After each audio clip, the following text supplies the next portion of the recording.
came in and I observed you, and I really looked for those two things we talked about, was vocabulary and engagement. And in the lesson I watched you, most of your kids seem to be engaged. So I kind of chose the vocabulary route for them. I'm going to try to give you at least two specific things that I think would really help your kids. Okay. And the first is like what we call like a Freyer model. And we've done some of these a long time ago, but where you have the word in the middle, definition, characteristics, examples, and non-examples. And I have a sheet I can give you to be helpful. And I think that when I looked at these, really in small groups, like if they did them together, because I know you have special ed students in your classroom, that would be helpful for them to have maybe like partners or small groups, or do it online since they're all about technology. Okay, so they're coming up with the definitions and all this. And yes, and I think that even if you wanted to incorporate some of that research part, where you provide the word for the unit or whatever you're doing, and then they have to just provide those other things, and then you get to like check it and give back feedback. Okay. Or you can do it all together, whichever you find is most easier to implement within your room.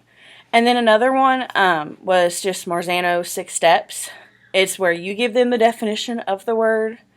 This is the biggest part, is they restate it in their own words, which I think for our kids is the hardest part. Okay.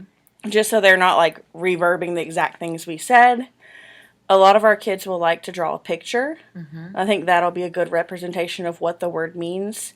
And then doing some kind of like vocabulary notebook or an activity with that word so that they're really understanding that vocabulary term. And then providing them with like 5 and 6 don't have to be that day. You could be a discussion with peers periodically or weekly or however you can incorporate that within your room. And then games with the terms. I have games I can make for you. Okay. And then that way you're not having to come up with, it's harder to come up with the games since you're in the classroom. And then I can give you a couple games and that you could just dry erase, write the term, and then that way you can wipe it off and reuse it. And that'll be really helpful for you to just use those terms in the games. That would really help. Okay. So that's what I'm going to do. And then I'll probably just ask in about, let's say, 2-3 weeks.